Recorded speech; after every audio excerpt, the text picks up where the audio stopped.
I guess we're then in. So 3, 2, 1, and live.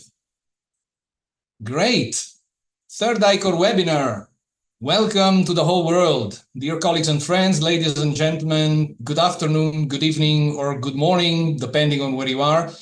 Today we have guests from the further western section of North America. I guess we're then in. Whoops. So 3, 2, 1, and live. I guess I need to silence my own live stream. Good. Going through Fredericton, New Brunswick, and to Europe. So that's great. Right. My name is Claudio. I'll be moderating, actually doing as little as possible because our guest needs space today. This is a webinar about functional assessment, and I am particularly proud of having collected 4 of the best experts in the world in this sector. And let me start with a personal note. I wanted this badly because it's well known that functional assessment is, let me say, it's not among the top priorities of engineers. I mean, and I am one, so I know what I'm talking about. My students, I always need to, push them to get out of the lab, get into the clinics, and try stuff on, with therapists and patients. And there's always some kind of resistance to that. And so today we're going to discover how we know how to make our devices and systems acceptable to people, and how to actually check that they are worth anything, because if they don't translate, then the value is really little. So I'm going to show a couple slides just to give you an overview of what today's webinar is going to be about. So our 4 speakers are Professor Corry van der Sluis, Professor Liselotte Hermansson, Professor Wendy Hill, and Dr. Jacqueline Hebert, intern from the Netherlands, Sweden, and Canada twice. Today's agenda is roughly organized as follows, so I'll be shutting up in 2 minutes, and then we have 4 talks, 10 minutes each, in turn by Corry, Liselotte, Wendy, and Jacqueline.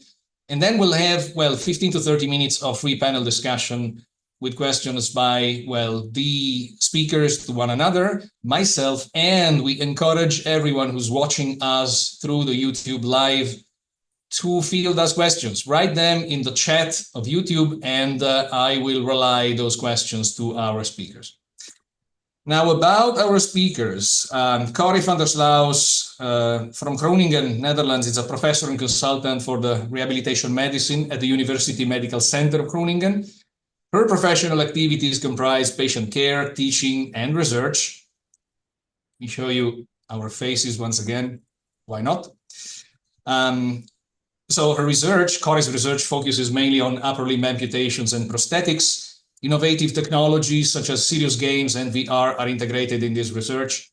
I can personally say that Corry and Raoul Bonger's work on translation of skills from games to the practical life are particularly interesting to me.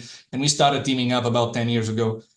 So Corry is the author of over 140 internationally peer-reviewed publications, and she has been giving over 70 international presentations. Our second speaker, Professor Liselotte Hermansson, is a full professor in occupational therapy, affiliated to the Örebro University, located in Sweden. Her professional background is mainly within children's upper limb prosthetics, in which area she teaches and does research.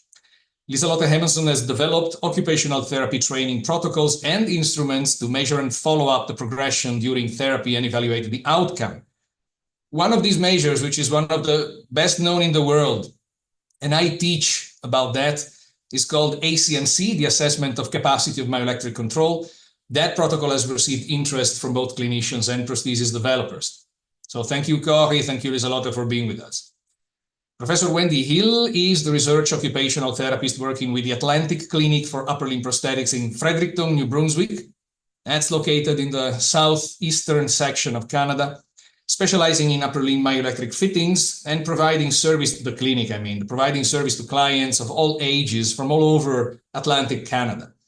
The Limb Clinic is housed within the Institute of Biomedical Engineering at the University of New Brunswick, where Wendy is involved in many research projects in the areas of upper limb motion analysis, outcome measures, and prosthetic hand control. Wendy, moreover, is an honorary research associate with the Faculty of Kinesiology at UNB, University of New Brunswick, again. She is the North American instructor for the ACMC assessment, and I proud myself of having been your pupil, because at MEC 2017, I think, I attended your workshop and I still got my ACMC rater certificate in front of me on the wall. Yeah, and she's been co-chair of the Myoelectric Control Symposium since 2005. I urge all people who are listening to consider attending the conference, which will take place this year in August in Fredericton, New Brunswick. So Wendy, thank you very much for being with us. Last but absolutely not least, Professor Jacqueline Hebert is a professor at the University of Alberta, Canada, again, and a physiatrist at the Adult Amputation Rehabilitation Program at the Glenrose Rehabilitation Hospital in Edmonton, in Alberta, Canada. As a clinical investigator, her research goal is to facilitate the implementation of rehabilitation technology to maximize function and quality of life after amputation, and to create a sound evidence base to assist with clinical decision-making. Dr. Hebert was instrumental in bringing the first targeted reinnervation surgeries for upper limb amputation in Canada, and established a research program for advanced motor control and sensory feedback systems for prosthetic devices at the BLINK, the Bionic Limbs for Improved Natural Control Lab. I am a big fan of the Gamma setup, and Jacqueline is among the founders of this very well-instrumented setup for checking how well our patients are actually performing. So I just stopped sharing my screen, and I believe without much further ado, we might start with the first talk by Corry. Corry, would you please unmute yourself and share your screen? Thank you very much. The floor is yours. Thank you, Claudio. Just to check, can you see my screen? No, I don't think so. We see your screen, but the wrong one. If you now go to presentation mode, yes, that's it. Perfect. That's it. Huh? Yeah, thank you. Thanks, Claudio, for the introduction. So, to answer the questions raised by Claudio just a few minutes ago, we need to look at outcome measures, and I'm going to try to answer, pose 10 questions and provide their answers on outcome measures in upper limb differences. First question is, why do we need outcome measures? Well, we need outcome measures because you want to measure your patient progress over time, or you want to measure treatment effectiveness, or you have developed a new device and you want to evaluate it, or you want to compare your new device with an older one. And so there are more reasons why we need outcome measures.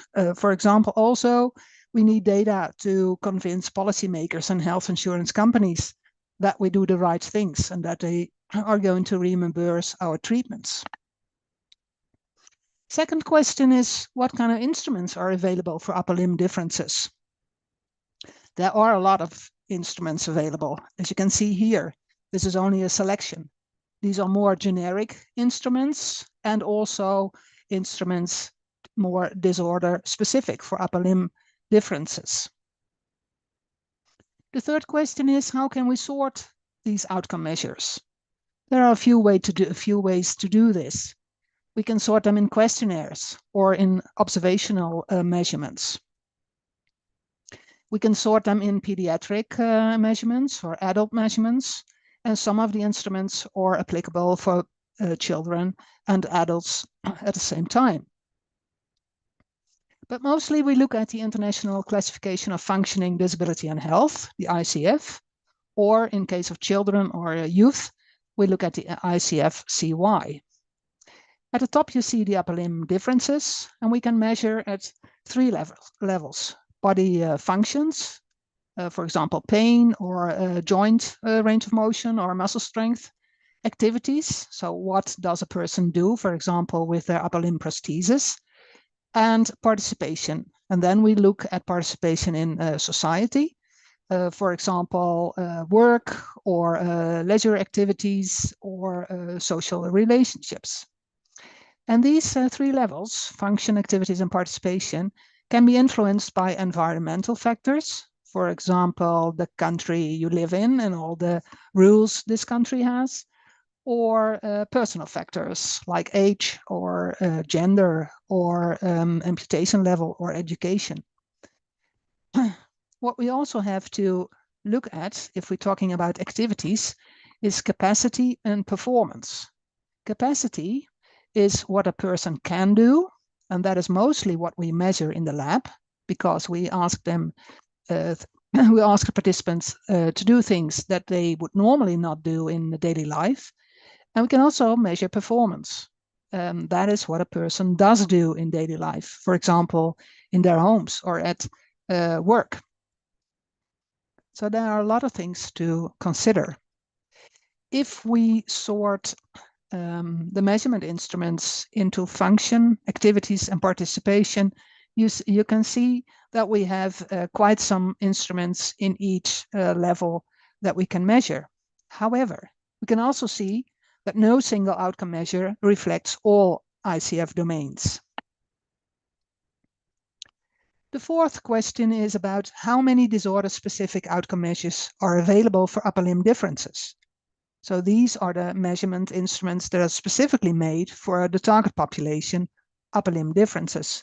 And then we see that we have only a few in the body function domain, also only a few in the participation domain, and a bit more in the activities domain. What determines the quality of an outcome measure? The fifth question I would like to address. Then we look at the picture of the COSMIN research group, and they talk about validity. And Lindner et al. Said validity is the ability of an instrument to reflect the conceptual basis that is intended to be measured. We look at reliability, which is the ability of an instrument to produce consistent results. We look at responsiveness, the ability to detect clinical changes, and interpretability. If you would like to have a bit more definitions of these terms, and we look at reliability here, inter-rater reliability, intra-rater reliability, measuring between raters and within the same rater, test-retest reliability, so doing the same test 2 or more times with a few weeks in between, the internal consistency, the degree to which all of the items are related to each other.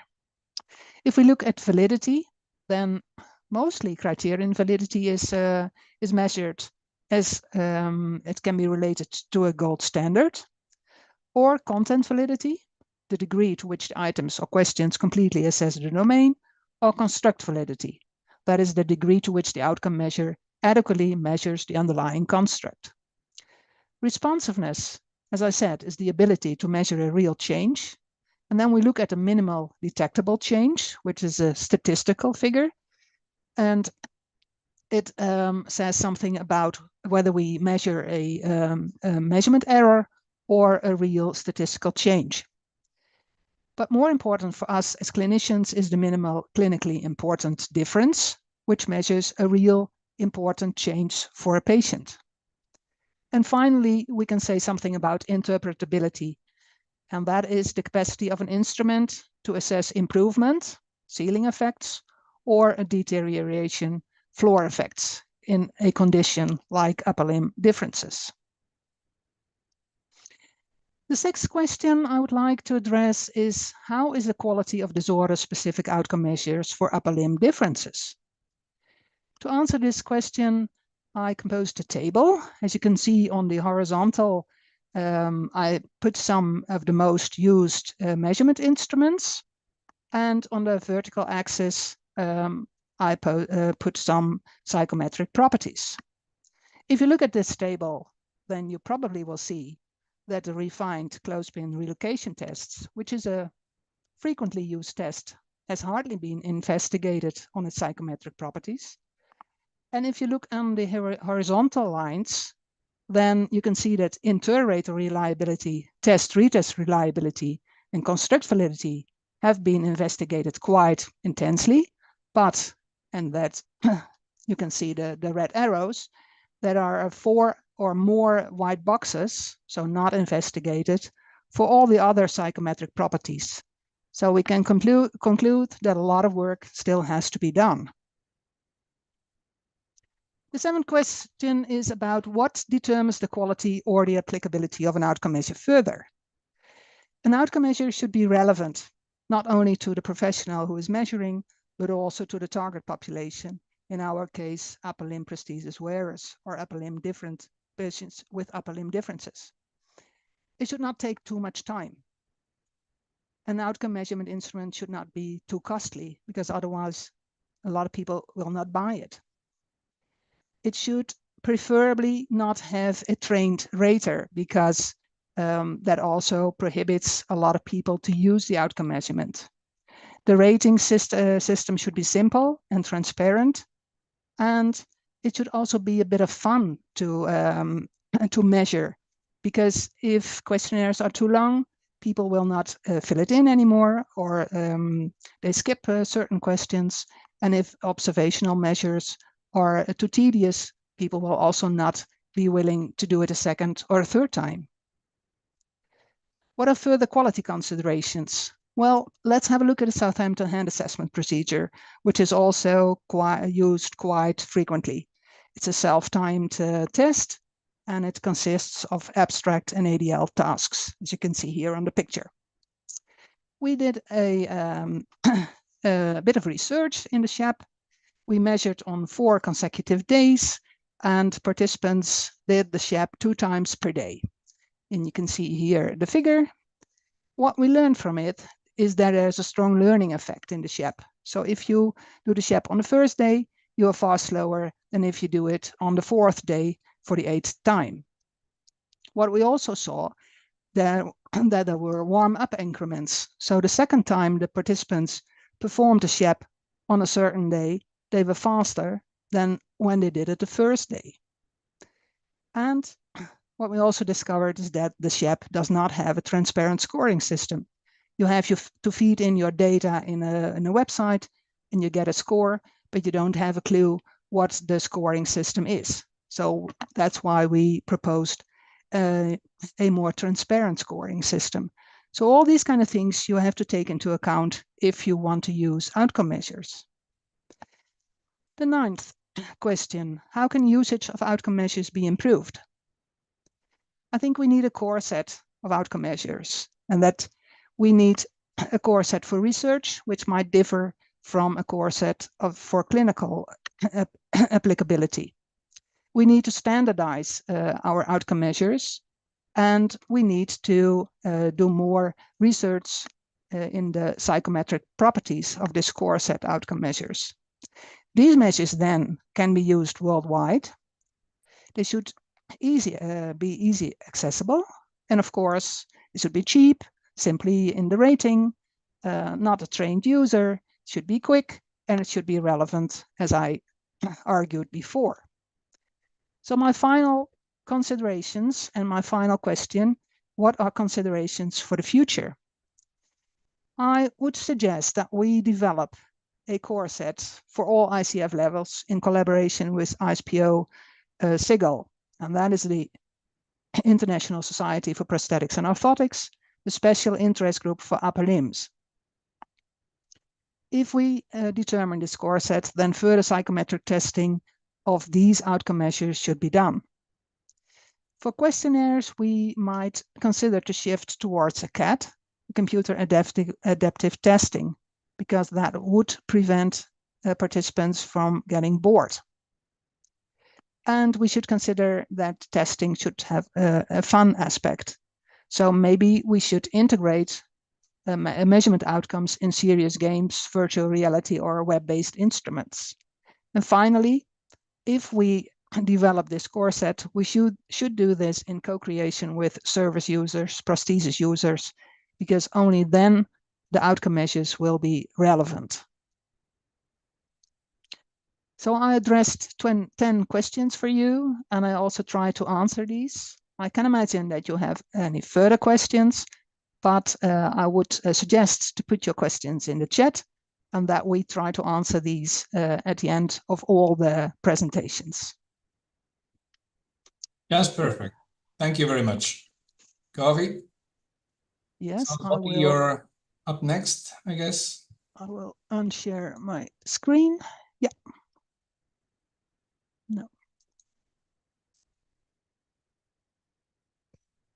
Stop share. Yeah.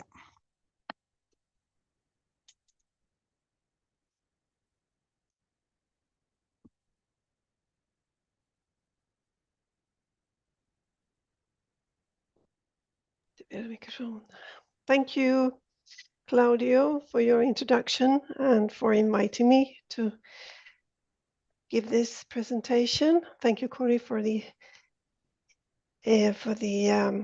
background. So I am about to talk about the use of functional outcomes. And see here if I can change my slide. So I myself am from Sweden, and Sweden is a long country. I am situated in Örebro, in the southern part, more populated part of Sweden. And so this is my context for my work. Let's see here. So my main professional life has been within treatment for children with reduction deficiency present at birth. And we follow a procedure where we fit a prosthesis at 6 months of age, where the child is almost newly born, and we fit them with a passive hand. And this is to adjust for the limb length difference, but also to prepare the child for a future prosthesis usage. And the aim at this stage is to learn the child to wear and use the assistive device.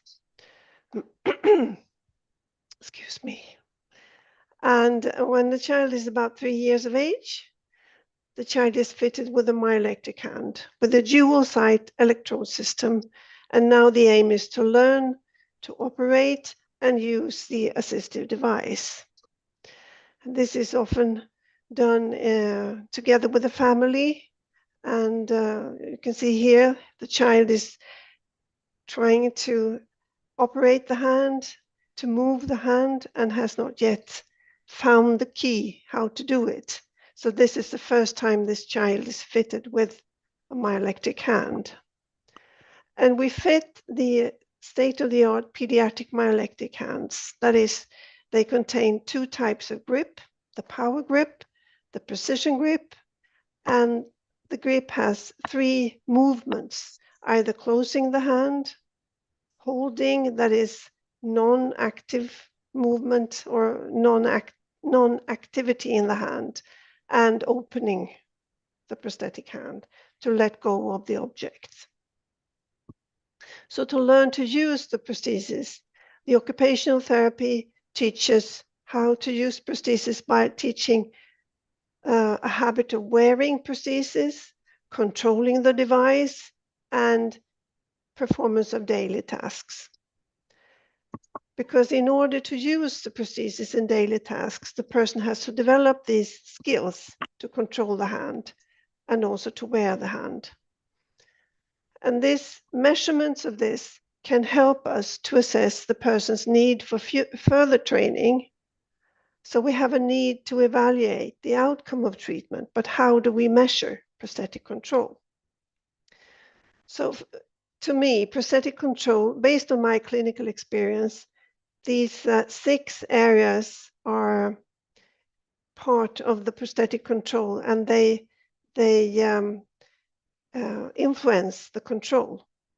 So the adjustment to the weight of the hand, the ability to adjust the grip force, control the arm with the arm in different positions, to do iterative hand movements like within hand movements, coordination between hands, and to have no need for visual feedback. These are the major 6 aspects of being able to control the hand. This is an example of a child who can operate the hand, control it without support for the arm. He can operate the hand in different positions on the floor or up standing upright. He can control the grip with the timing, so he can let go of the object in just the right moment to hit the ball. He can do this by coordinating both hands, and he doesn't have to look at the object. He doesn't have to look at the hand when he lets go of it. So these are examples from my clinic, and when I wanted to measure the outcome of the treatment, I had different options. As Corry already mentioned, there are a number of outcome measures.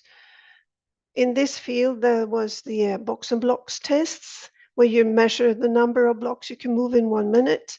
Or we have the timed, standardized, so-called functional tests, where you can see a patient grasp release objects of different shapes, different texture, and these are based on normal hand functions.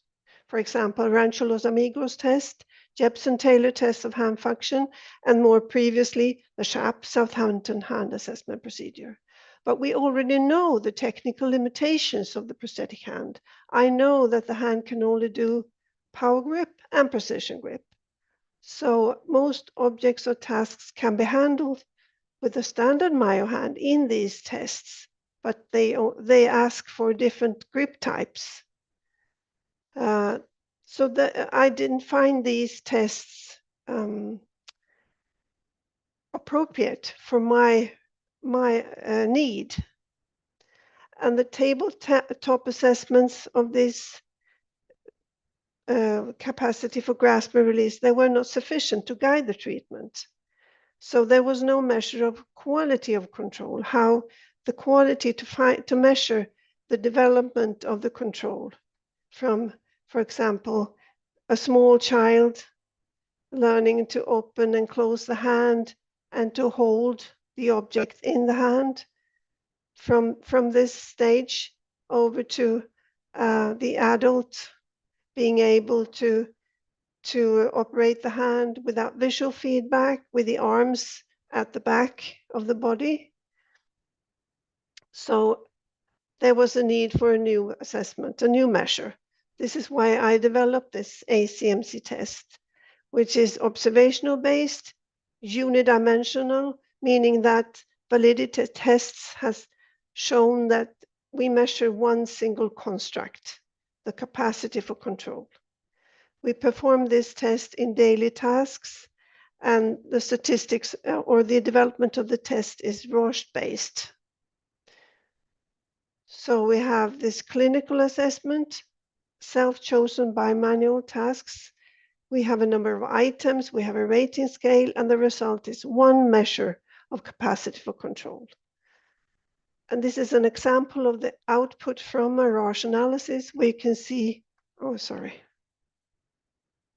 you can see the persons with their ability from the least able persons to the most able persons, and they are distributed on a scale where on the same scale as the items, that is the most difficult items on the top and the least or the easiest items on the bottom. And this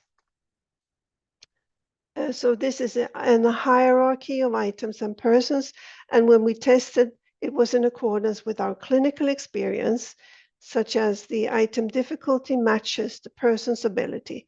More difficult items, more able persons, and more easy items, less able persons. And in this way, we could have a measure for each person on this scale. And as Corry mentioned, we have the ICF, International Classification, and in ACMC can be in relation to the ICF, we can see that this is the integration of body functions here, and the environmental factor, the prosthesis, into actions such as grip, hold, and release. And these can enable the person to participate in society, being more able. So we have done psychometric testing of this instrument. Also, Corry showed in her graph or her table the validity and reliability testing that has been performed. And we have improved the tests, refined the 4-point rating scale, and reduced the number of items to make it easier for the rater to score the test. And the 4-point rating scale is from the beginning, as you have two extremes, the not capable to the extremely capable, but then we can grade capacity on this rating scale by looking at the time to perform and the success. So we can have 1, 2, and 3 in the rating scale. And we have done this, tested the scale with Roche analysis. And here you can see the probability for a person with the low ability, that is -5, and how so the probability is high for having a 0. Whereas when the capacity increases in the person, the probability to get a higher score increases in time. So we have now used this ACMC, and you can see in an individual, so we can see both the items where the client has a problem and direct training towards that area, but we can also measure the change. So we can see if there is a change more than 2.5 ACMC units on a 0 to 100 scale, this is a true change. So it exceeds the minimal detectable difference or the minimal detectable change. We can see that the persons are not capable on this scale with a score from 0 to 21, somewhat capable, generally capable, and extremely capable on the top, up to 100. We have used this in a group level to confirm the validity also, and we can see that persons who have experience from using prosthesis, they stay stable on a high level of capacity, whereas new users increase as expected. And then we have those people with less experience and with additional problems that did not improve in their capacity.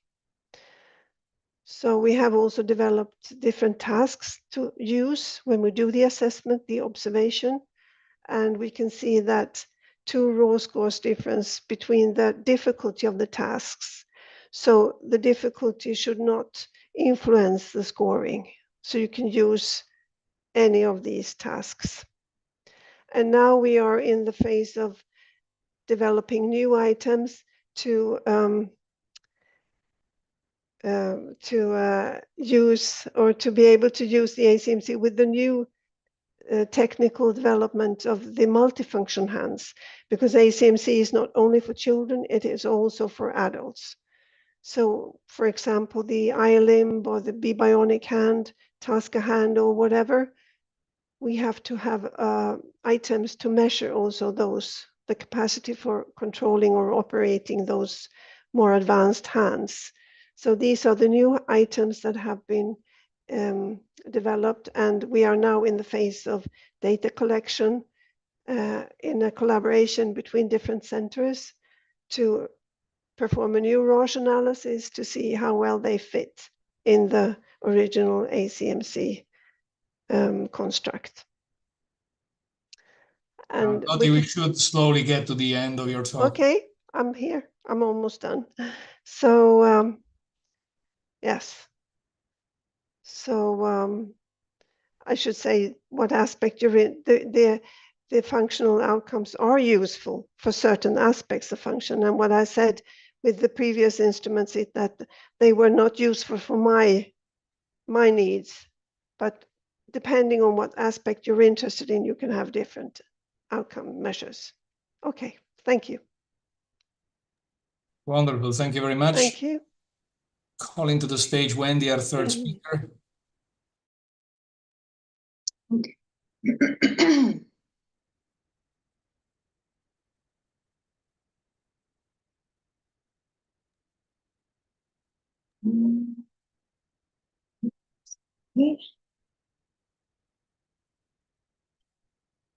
That's perfect, thank you.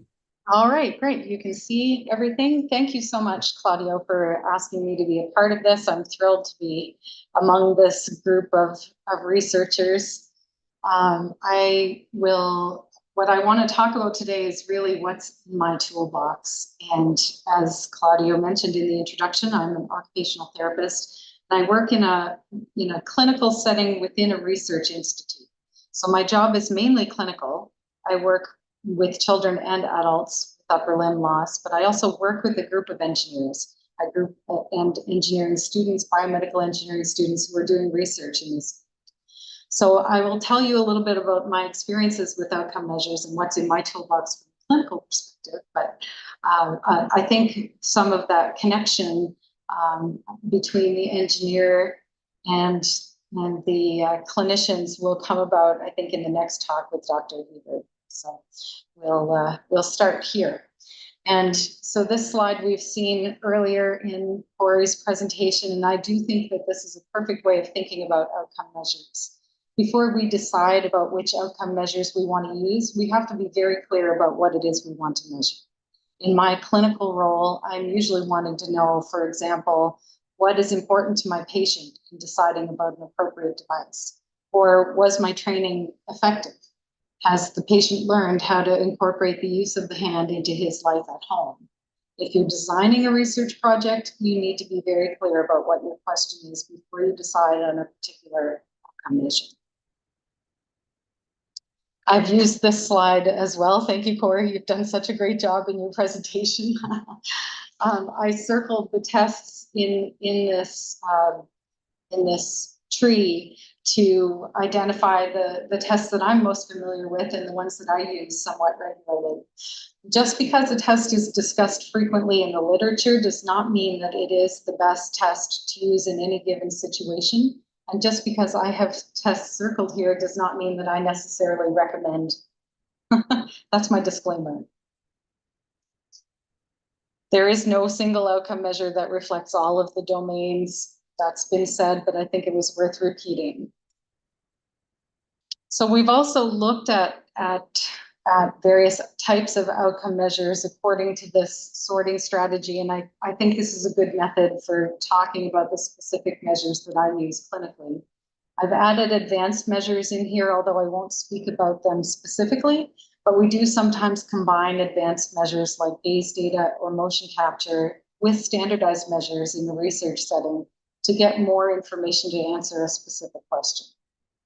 There are advantages and disadvantages to every type of test, and I've outlined a few in the following slides. Time tests. These are very popular in research settings because they can be confined to a particular setup space. They're easy to combine with kinematic data. The instructions for use are very clear and the results are objective. In box and blocks, you're counting the number of blocks moved in a minute or the time to complete a particular movement or task. In my experience, engineers love these tests.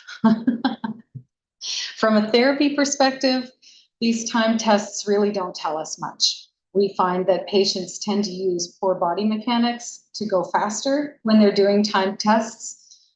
So the compensatory movements are ignored for the most part. But we do know that tests like, especially box and blocks, is actually correlated well with some of the other functional tests like ACMC and AMULA. And so in a research setting, it really is not a bad test to do to look at grip and control before it gets to a stage of being used in functional activities.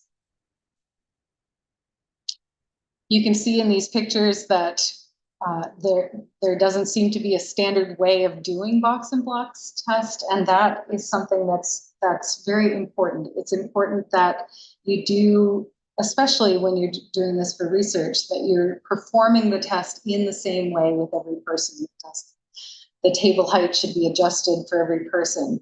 You're either doing it seated or standing. There's no movement allowed from one part of the box to the other. It's difficult to compare results if the procedure you're using is not standardized. SHAP kit. We've heard a bit about SHAP, and it's this test in itself. Patients don't love doing it, I have to say that. But it does include bimanual functional tasks in this timed environment, and it does encourage use of multiple grip patterns, and it uses the prosthesis as a dominant hand, which is really what therapists and patients have the hardest time with. They don't enjoy using the prosthesis in an unnatural way. If they have an intact hand, they want to use that hand for manipulation and not the prosthesis. But in doing it this way, it does allow you to compare devices and control strategies. But we do know that SHAP has a learning effect. So it may not be the best of the tests to use. Observational assessments. There are several that have been developed for use in upper limb prosthetics, and they are very useful clinically. They require a patient to complete a functional task using the prosthesis, and their performance is scored using graded scales. They give us information about the person's ability, and they may help identify problems with control or needs for further training. The limitations in these types of tests is that they can be costly to become a certified rater, and the tasks being requested of the patient may not be relevant or may not be familiar to every patient. So that's something that needs to be factored in and considered when doing these tests. The UNB test and the ACMC are similar in that they both look at how the hand is used in familiar tasks, and they assess the skill and spontaneity of use of the prosthetic hand. The UNB test is a good one to use with children, but I do use the ACMC test most frequently because it's easy to administer. Once it's set up in a space, it involves doing a familiar task, for example, packing a suitcase, which you see the objects in this picture. And it gives a lot of information about how someone is using their prosthetic hand and where their issues are. So I do enjoy, obviously, clinically, these are great tests to use. Self-report questionnaires. I've noted a few here: the Puffy, Opus, Tapes, HIADS, that's a new one I'll talk about briefly in a second here, and the CHEC, Children's Hand Use Experience Questionnaire. Self-report questionnaires are popular in many clinics as they can be completed at home or online as a part of intake forms. You often see the DASH or Opus used in this way. It's an easy way to collect data for your patient population, but I think the information that we get from these types of questionnaires is sometimes misleading. DASH and Opus both ask about functional tasks, but many of the items are easily accomplished one-handed. So it may look like your patient doesn't have difficulty doing anything from these tests, but in reality, we haven't asked them where they do have difficulty. So I take that information with a grain of salt. There are self-report measures that cover satisfaction with device, pain, quality of life, and some cover more than one domain. The Puffy and the CHEC are both used with children. Both of these assessments are very useful for assessing what activities are challenging at home and how the child can accomplish a particular task. These are great for helping to determine therapy goals. Wendy, you have 2 minutes left. What? Already? Okay, I'm almost done. Tapes is a useful questionnaire if you're looking for information about psychosocial impact of limb loss, impact of pain, or satisfaction with the prosthesis. I've also recently discovered this HIADS assessment. So this is the psychosocial impact of assistive devices scale. I'm interested to see, this can be used either in looking at expectations for how an assistive device can be useful, or to assess the assistive device that you're using. It's used a lot in other areas of rehab for things like wheelchairs, hearing aids and communication aids. I think it's actually, it looks to be a useful tool. Individualized measures. This is something that's really important. Goal setting measures where you can really get at what's important to the patient. These measures are useful to help identify challenges and make specific measurable goals that can be rated over time. The COPM is one of the measures that I use most frequently to help identify and prioritize occupational challenges that are important to the patient. What's nice about this test is that you're rating not only the person's ability to perform a particular activity, but also their satisfaction with their performance on a scale of 0 to 10. So when you're looking at reassessing that goal after intervention, you may find that performance has improved a little bit, but their satisfaction may have improved even more. And that user's perspective is very important. Last slide. What's missing from my toolbox? I think that we really do need more functional tests that are appropriate or sensitive to looking at the features of multi-grip or multifunction hands. And I think a method of measuring expected outcomes with a particular device or control system to help us justify the cost of these expensive, more advanced technology components. And again, we've said this already, but I think the input from users about what we should be measuring is missing from this panel, missing from all of our discussions about outcome measures. We need to include them. That's the end of my talk. You're totally right. Yes. We could have a second one with experience from users. I'll be very glad about that. Yes. So just on time, Jacqueline, you're next on my list. Would you please share your screen?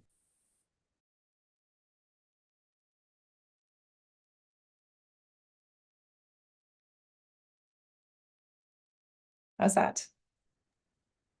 We see your, yes, that's perfect. Thank you. Great. Well, yeah, thank you very much for inviting me to be part of this panel with my esteemed colleagues. Very nice to see everyone. And I'm going to talk about the challenges from my perspective from the lab to the clinic. And in particular, apologies here. And in particular, this topic of bridging the gap from the lab to the clinic. And I think we all struggle and understand that it's hard to move developments from the lab to the clinic. So my perspective, being a researcher in the Blink lab, you know, and doing all these really interesting things with motor control and sensory feedback, and then it feels sometimes like an uphill battle to move these technologies to clinical care. And I think that we all struggle with that. In my lab, this is a big overview. If you just look across the top of, we kind of run the gamut from surgical interventions to control, feedback, and training. But I really spend most of my time on the far right-hand side thinking about outcome measures, because they really are the most crucial to all of the work that we've done. And when we classify or choose outcome measures, it is difficult. We just have to admit that. It's difficult. As our prior speakers have shown, there's quite a few things that you could choose from, and it doesn't always give you exactly what you want. So I always refer back to the ICF as the best way of classifying measures on the basis of what we're actually measuring. And in research, I think we kind of like to focus on this blue box, right? We like to restore body function and structure. We're doing new technologies, new control strategies, and we want to measure how well are they grasping or moving. And that's fine, because we need to know that at a basic level, are we restoring body function and structure? But the vast majority of measures really function on activities, and that is, how does a person perform with the device? And that is really crucial, because we're measuring actual capacity. So will this person be able to use the device? In reality, what patients probably care about the most is the far right-hand side, participation. Regardless of what we do in the lab or in the clinic, are they actually going to use the device, and is it going to help them engage with the world? And as we move from the left to the right, the challenge is it becomes more and more difficult to measure, because there are these different environmental and personal factors that we cannot control in the home environment, but we can tightly control them in the lab. And steeped in this is the concept that was mentioned earlier, and that's of capacity versus performance. So measuring what a person can do does not always correlate with what they actually do in the real world. So the key question is, how do we measure capacity, whether it's in the lab or the clinic, that actually leads to meaningful performance with the prosthesis in daily life? So my approach to try and solve this issue is to focus on the human prosthesis as a system and try and measure what is that interaction. Is the device actually being integrated into this human loop of control? And I really feel that this is one of the key constructs that may help us determine whether they'll actually use this device in the real world. And so my goal was to develop a lab-based assessment that measured capacity, but also performance of the human prosthesis system, particularly during goal-oriented tasks. And the cornerstone of this assessment is really that visual motor actions are really how we interact with the world. We have these multiple underlying autonomous neurophysiologic circuits that end in hand movements and eye actions that guide our movements. And we don't really control them. They happen automatically. And so if we can measure this, we might be able to reveal a person's tendency to actually use the prosthesis in the real world and then work towards sort of optimizing this human prosthesis loop. And so the test we developed in our lab is called Gaze and Movement Assessment, or GAMMA, and it was really actually developed for the testing of multifunction hand sensory feedback and advanced control strategies, and measures two main things. Where are people looking and how are they moving? And it's a quantitative assessment that allows us to implement this actual values and quantitative measures to these behaviors so that we can define some body function measures, some performance activity measures, but also these underlying neurological indicators such as vision and eye-hand coordination. Now, I want to pause here for a sec to refer back again to Corry's diagram of the concept of validation. And I think what's important when you're in the research lab, if you're developing or choosing new metrics to use in the lab, you still need to go through all of these rules of validation that everyone else does. And so as we developed this metric, we were careful to follow the rules of validation. We have about 10 published validation papers, which I won't go over now, but I'll just going to give you some examples of how we've progressed this work through the validation stages. So the first question was, why visual motor assessment?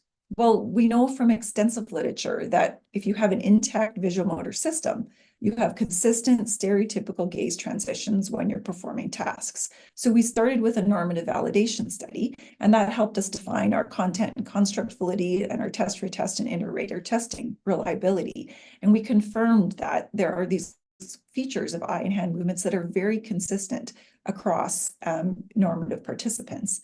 So we have smooth coordinated movements, we optimize our hand trajectory, and we always use vision essentially to plan our next action.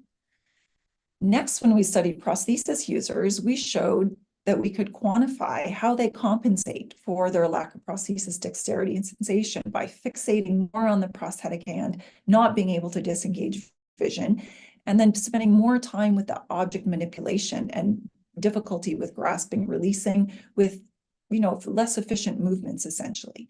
And this gave us some content validity and understanding that this is what we expect to see with prosthesis users.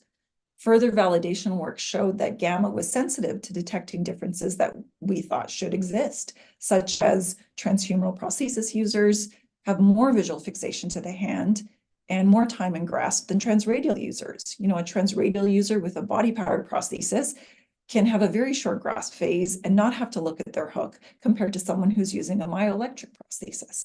And then people who are more skilled have less compensatory movements and less visual fixation to the hand. So this really gave us, again, some validation that this is what we would expect to see. Then we went on to look at responsiveness, and responsiveness in a single subject design is when you try an intervention and you have a reliable test and it actually shows difference. So we were able to show that GAMMA was responsive to providing sensory feedback within a prosthesis system. So we had participants with targeted reinnervation surgery, and when we added touch and kinesthetic feedback, we showed that their visual motor behavior improved closer to normal. They didn't have to look at the hand as much, and they had better movements with grasping. And concurrently, they also showed things like better error correction and measures of stronger prosthetic ownership. So this gave us some concurrent validity that we were moving in the right direction. Our most recent study showed that with GAMMA, we could also detect important myoelectric control issues, such as the limb position effect. So in certain grasp phases at a high position, participants would have more challenges with control. And we could see that this unreliability actually drew more visual attention to the prosthetic hand. And when you gave them a more reliable control strategy, not only did they improve their ability to manipulate the object, but it reduced their visual attention and improved their gaze transitions. So I've given you an example of a lab-based test focused on visual motor behavior during functional performance that we hope provides some insight on this human prosthesis system. But there's still this gap. And just like the other measures, what we really need to be looking at is how do we correlate these features to long-term success with daily prosthesis use?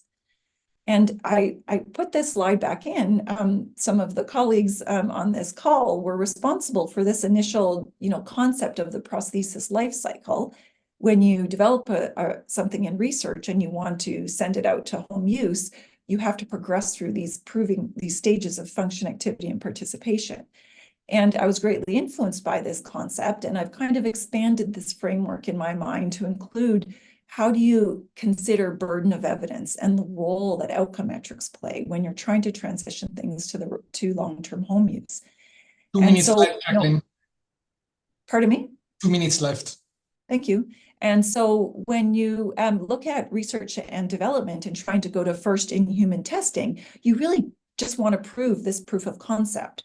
But when you want to go from clinical application to clinical uptake, this is where there's this high burden of evidence, and you really need this direct proof of efficacy to make this a viable therapeutic option. And this is where we try to really get that information with the gamma assessment. But you also need to start looking at things like personalized goals, has been mentioned. And then making that leap to long-term use and standard of care, this is where we really need to be looking at quality of life and more of these real world measures. And what we need to start doing is tying these constructs together from the start to the end. So what can we do? And this is my last slide. We need to design studies when we're doing them in the lab that include functional prosthesis system testing. There are a wealth of desktop virtual testing platforms, simulated prostheses, wearable prostheses. There is almost no excuse to still be doing work in the lab that doesn't involve functional prosthesis testing. We need to then compare how participants do with that testing compared to a non-wearable testing system to help identify some of those gaps. And then we need to study long-term prosthesis users. And this is where my next validation work with Gamma is going. What characteristics in the lab actually correlate with successful long-term home use? And the last point that I haven't addressed, but hopefully we have time for in the panel discussion, is we need to include prosthesis users in design, testing, and evaluation, whether this is through qualitative work, participatory design, mixed methods, but their voices need to be heard right from the beginning through to the end. So thank you very much, and I'm looking forward to our panel discussion. That's great. Thank you very much. Jacqueline, thank you very much, all of you. This was a very engaging set of talks, and I was a little bit too optimistic as far as the time is concerned. But I believe that we can enjoy a few minutes discussion here. So first thing first, we have a couple questions through the chat. So there's a note by a user called Swisspoof, and I think this is my old friend Wolf from Zurich. And Wolf is a high critic. He's a big critic of myoelectric prosthesis, so he's an avid wearer and user of body power prosthesis. Wolf, just so that you know, this is still printed, and it appears on my desk on the wall there. So this is a sort of ironic but serious, how can I call it?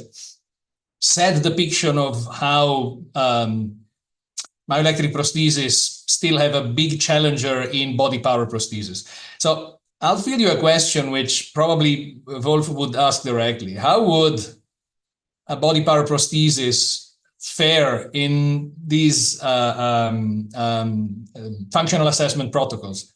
I believe quite well, but if you have a transradial amputation, I believe a BPP is still quite a challenging, if not better, solution than a myoelectric prosthesis. What is your take on that? Who wants to go first? Jacqueline, please. Sure. Yeah, I'm happy to address that. And we certainly designed our measures so that we could test all types of technology and all types of users. And that's one of the keys, because when you look at, you're right, patients with body-powered prosthesis, their grasp is very fast. They have proprioception from the cable. They don't need to look at the prosthesis. But what you do see is they have altered body compensations. So they're using their shoulder and their trunk quite differently. So they'll have more abduction and more movements in their shoulders compared to someone who uses a myoelectric prosthesis. So I think there's a trade-off. And then when it comes to some of the more dexterous grasp capabilities, that's going to also be a challenge. But we also let them do the tasks the way that they do them best. So if they can't do a full hand grasp and they use their hook to pinch the edge of the cup to move it, say example, that's fine. But what we're looking at is how well they're integrating it into their visual motor system. And I will say we've seen some very natural visual motor behavior from transradial body powered users, but they have a lot of body compensations. And those are the patients that I see 10, 15 years down the road coming in with so much shoulder and neck pain that they can't use their arms anymore. So it's a two-pronged challenge. So I see that as why would a myoelectric hand user have a lower amount of compensation movements, provided that these people have no rotation wrist? Because then if you give me the wrist, now the amount of compensation goes dramatically down, provided that you can control it in the right way, which we're far from being able to do. Does anyone else want to take that? I'll just say I am often referring to testing multiple degrees of freedom. And depending on the task, you're absolutely right. Someone who has a static wrist and a standard Autobach hand without a multifunction hand also can show compensations, and they also show different compensations. So I'm not saying that they don't have any compensations, I'm saying that each person has a different set of visual motor behaviors. And so it needs to be individually customized and assessed. Right. That's great.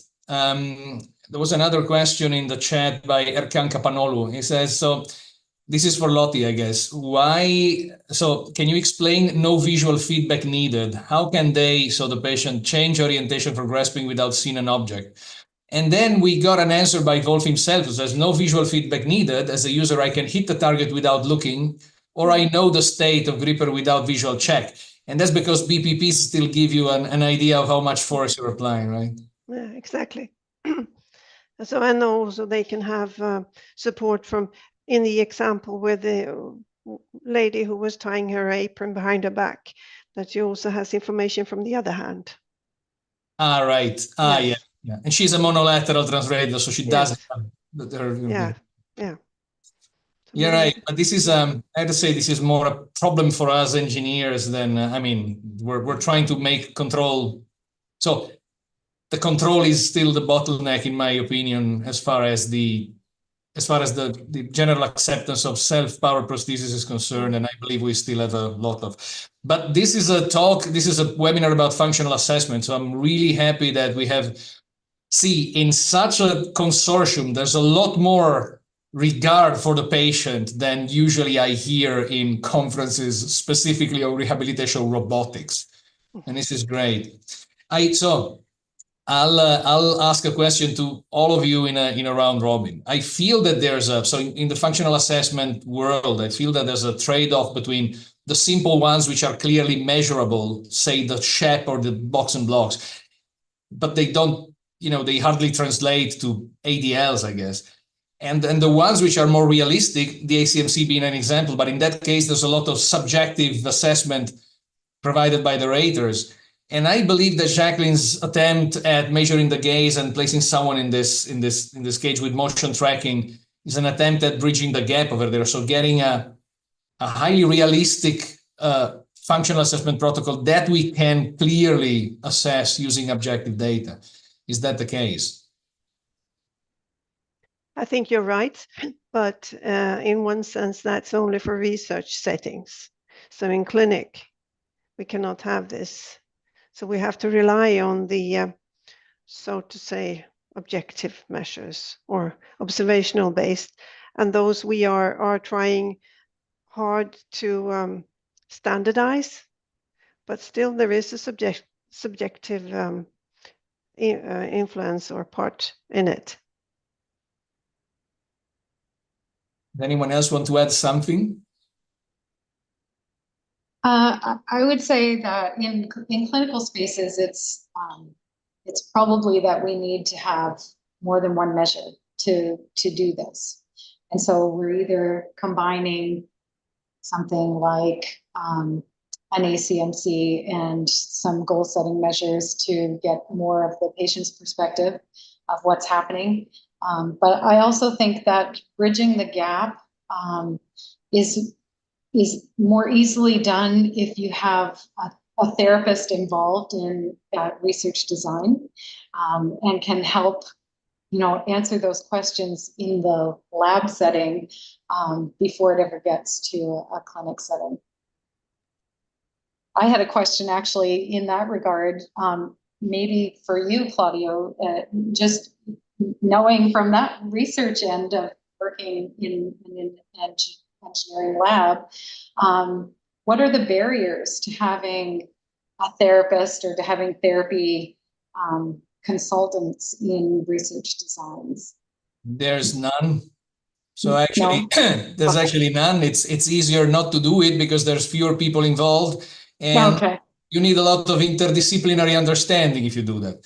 And I believe so. We have Corry and I have a project proposal under review, and one big part of that, a third of the whole budget, slightly less, goes to those institutions which are involved in co-design. So, like, we plan to design stuff for amputees. Why not going to amputees and asking them, what is it really that you want? Corry, would you like to say something about this possibly? Yeah, I think that the co-design and co-creation aspects get more attention nowadays, and I think it's really good that we also address this in future research proposals. So that's what we did with this European grant that we asked for, and we also mentioned it in our presentations, as you noticed. I also coming back to the former discussion. I'm also wondering what activity monitoring will bring us in the future. It's not good enough, I think, at the moment to see what kind of activities people do and, for example, also how they do it qualitatively. But I have some hopes that in the future we will make progress and that we can see what people do with their prosthesis at their homes, how many times they will do it, and what kind of compensatory movements they make. Maybe Claudio, you as an engineer can reflect on that. I think Jacqueline is even more appropriate. Jacqueline, yeah. Well, yeah, actually picking up on all of the comments from Lottie, Wendy, and Corry, I think that where the partnerships can really help us is, as clinicians and patients define what's important, all of these measurements that we do are becoming easier and easier. So yes, right now, Gamma, we took all the equipment to make the most fine-grained analysis that we could, but now we've integrated it into VR. So as they're doing training, we're getting their eye tracking and those measures automatically without any extra effort. Eye trackers are quite low profile now and easy to, anyone can put one on and do a system, the ACMC, and quantifying their visual motor behavior.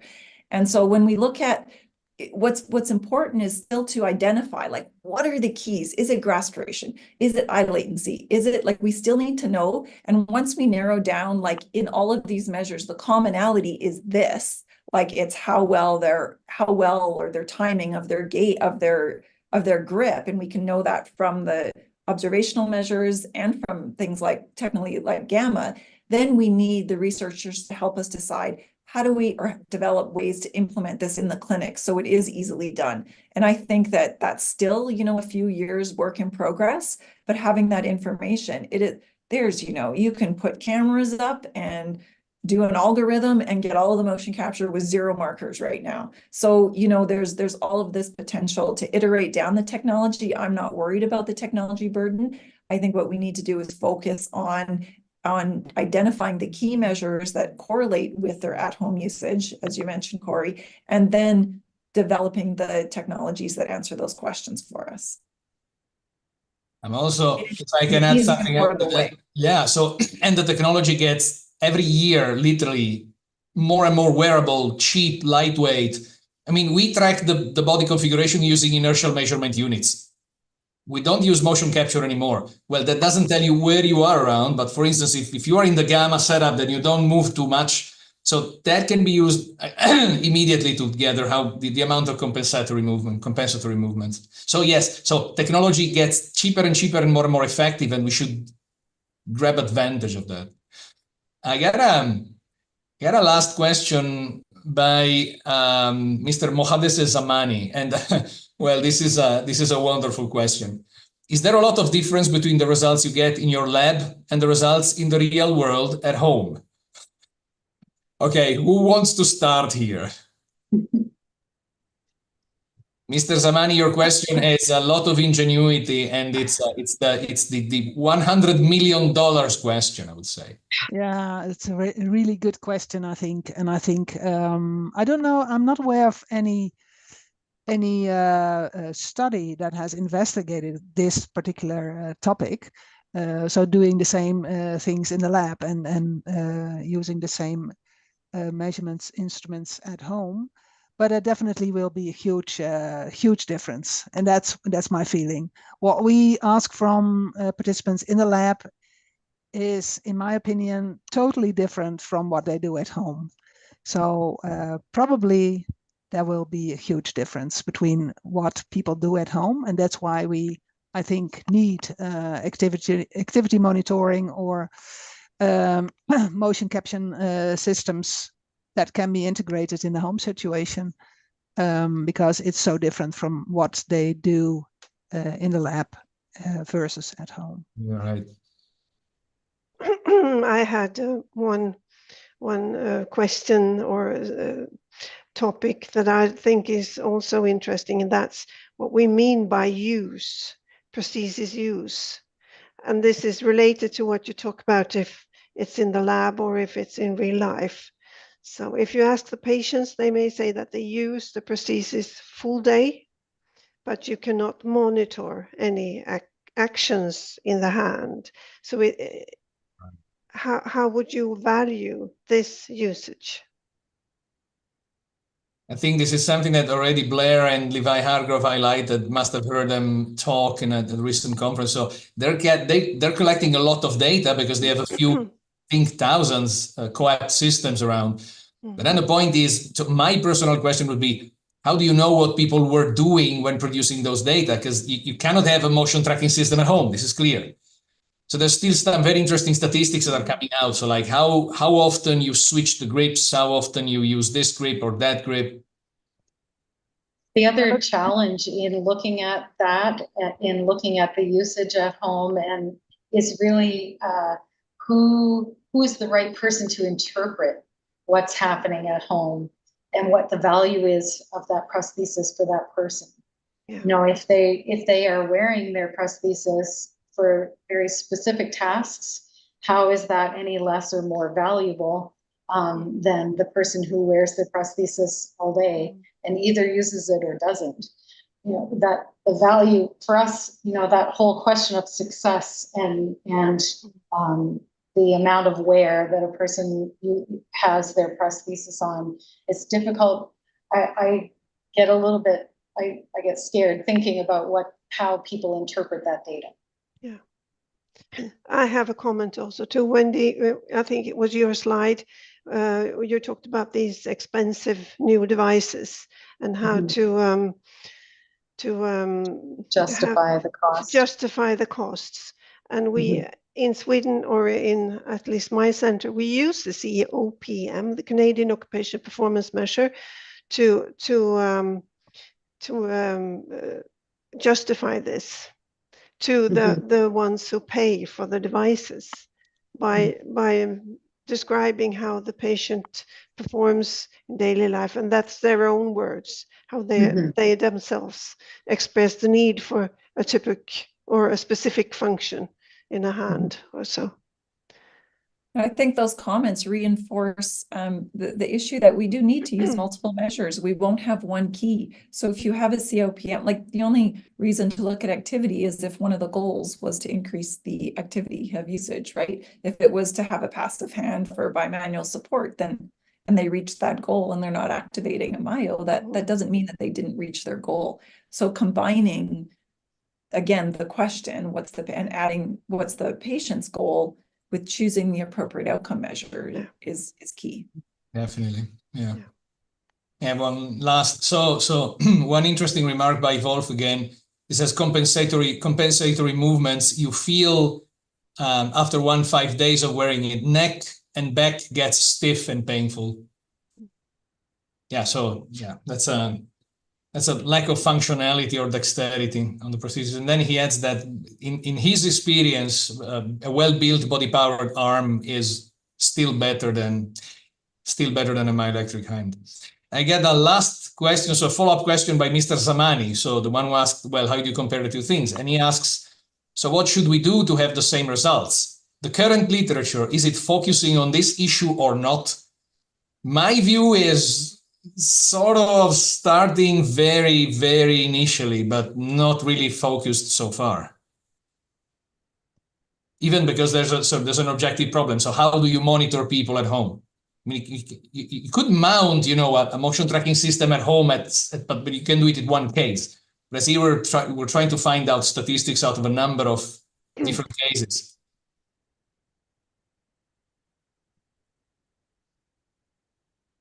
Yeah, there are also a lot of ethical issues to measure things at home. So it's not so easy because preferably you would video a person for a certain amount of time in the home situation and have some motion tracking system on his body and then collect all the videos. But it's not that easy. And then what happens when the patient goes out? For example, right. There are all kinds of constraints. So that is a bit of future music, I think. And but I think the fact that we are now talking about this and that this is in our minds, that we should more look at our homes, is the first step. And I think this first step has been made already. And now we have to look more at how should we do this. Right. And also So I was just also going to put a plug for also, like, we've actually been drifting more towards mixed methods and qualitative research, because even if you give a patient a prosthesis and you ask them to do a daily diary, I mean, you're not going to get, it's been shown, you're not going to get accurate reporting necessarily. And there's the problems with interpreting things like activity monitors, what were they doing during the time.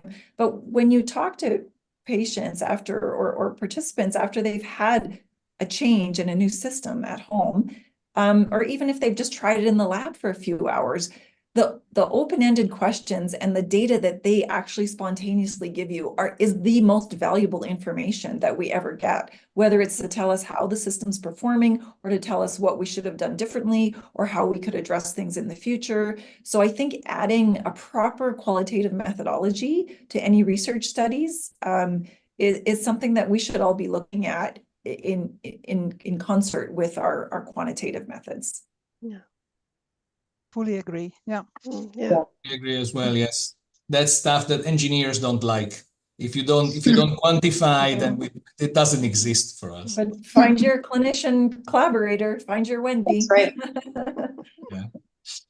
Good. I just one thing. I'm sad to hear about this overuse problems or body problems from wearing or using his prosthesis. The person that had this question, and I wonder if perhaps having more contact with a therapist, a physiotherapist, or an occupational therapist to find a way to change motor behavior, to activity performance, to prevent from this.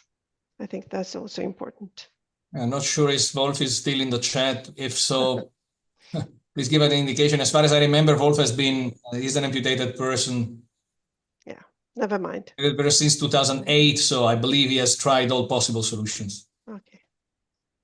But got a comment from him. It says, no overuse comes from not wearing it. My body powered is perfect. So Wolf is a fan of body powered. Okay. That's good. Good. I think, well, this is 1 hour, 20 minutes. I enjoyed this immensely. If there's any final remark that you want to throw on the plate, if in case we have still time, I can stay here until 8 o'clock, but I don't think our audience is going to be so happy about that. Yeah, I don't see any feedback. Maybe I would just say, I think all of us are always open to collaboration and trying to get people on board with focusing on outcome measures, helping to validate outcome measures, studying long-term effects of prosthesis users. So I think that's the other thing that's important. It's a small group of researchers and a small population in relation to some other population issues. So I think collaboration across sites is always important as well. Okay, got a couple of people thanking us, so that's great. I think we could use the occasion to close this webinar. Dear colleagues, it's been a pleasure and an honor to have you here, and I hope that that we'll have more engaging, thought-inspiring webinars such as this one. Small reminder for the audience, these webinars happen more or less every 2 months. So the next one is scheduled, I believe, end of September, beginning of October. And it will be about, lo and behold, the cybathlon. A very, very controversial issue. So good. Thank you very much for joining, and see you soon. Bye-bye. Thank you. Bye-bye. Thank you.